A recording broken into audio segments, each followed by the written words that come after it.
Welcome to SR TV. ప్రపంచ కుబేరుల్లో top 10లో ఆసియాలో number 1 పొజిషన్లో ఉన్నారు భారత్కు చెందిన రిలయన్స్ ఇండస్ట్రీస్ అధినేత ముఖేష్ అంబానీ.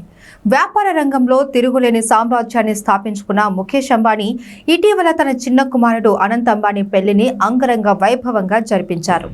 దాదాపు 6 నెలల పాటు ఈ పెళ్లి వేడుక సాగింది. సుమారు 5,000 కోట్ల రూపాయలు ఇందుకోసం ఖర్చు చేశారు.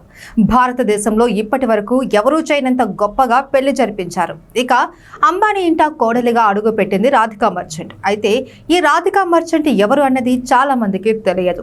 రాధికా మర్చెంట్ ఎవరి కూతురు, ముఖేష్ అంబానీ వియంకుడు ఎవరు, ఆయన నేపథ్యం ఏమిటి, పెళ్లి సంబంధం ఎలా కుదిరింది అనే వివరాలు తెలుసుకుందాం.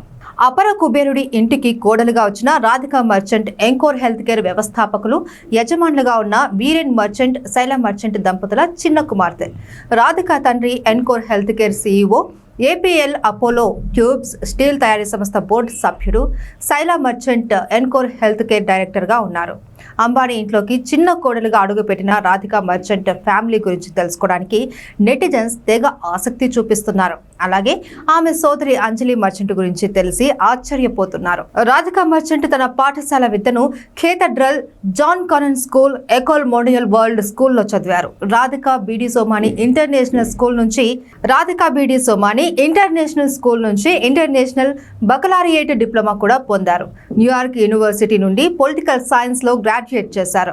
భారతదేశానికి తిరిగి వచ్చిన తర్వాత రాధికా మర్చెంట్ ఇస్ప్రవా అనే లగ్జరీ రియల్ ఎస్టేట్ కంపెనీలో చేరారు. 1 సంవత్సరం పనిచేశారు. తర్వాత ఆమె ఎన్కోర్ హెల్త్ కేర్ కు వెళ్ళింది. రాధికా భరతనాట్యంలో శిక్షణ కూడా పొందింది. 2022 జూన్లో రాధికా మర్చెంట్ ముంబైలోని జియో వరల్డ్ సెంటర్లో తన మొదటి దశ ప్రదర్శన చేశారు. ఇదిలా ఉంటే రాధికా మర్చెంట్, అనంత్ అంబానీ చిన్ననాటి స్నేహితులు. అంబానీ నివాసానికి రాధిక తరచుగా అతిథిగా వచ్చేది. 2018లో ఆనంద్ పిరమల్తో ఇషా అంబానీ వివాహానికి, 2019లో ఆకాష్ శ్లోక వివాహానికి కూడా హాజరయ్యారు.